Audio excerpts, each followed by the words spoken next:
Les hommes sont, comme le disait Aristote, des animaux politiques. Ils vivent en communauté. Et une communauté, ça a quand même une certaine unité. On ne peut pas imaginer une communauté, au sens en tout cas politique, mondiale. Bien sûr qu'il y a une certaine communauté mondiale de facto aujourd'hui.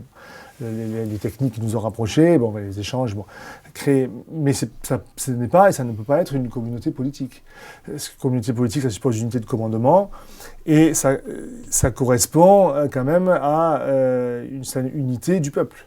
Or, au niveau mondial, jusqu'à nouvel ordre, il y a bien entendu une diversité de peuples. L'humanité est plurielle, elle a toujours été plurielle. Il est sans doute pas mauvais qu'elle le soit. Si on a une interprétation religieuse des choses, c'est peut-être quand même providentiel.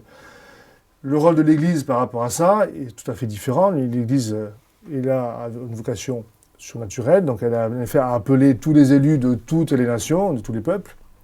Mais il n'a jamais été question, dans aucun texte biblique, ancien ou Nouveau Testament, de nier la diversité des peuples.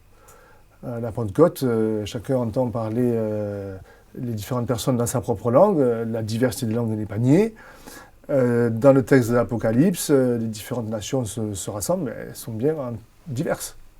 Donc là, même si on va dans une interprétation, disons, à la lumière de la foi et de la religion catholique en ce qui me concerne, la diversité des peuples est donc une diversité politique, d'unité politique, et je crois inévitable, nécessaire et même bonne. Pour viser à réduire ça, c'est pas en soi bon.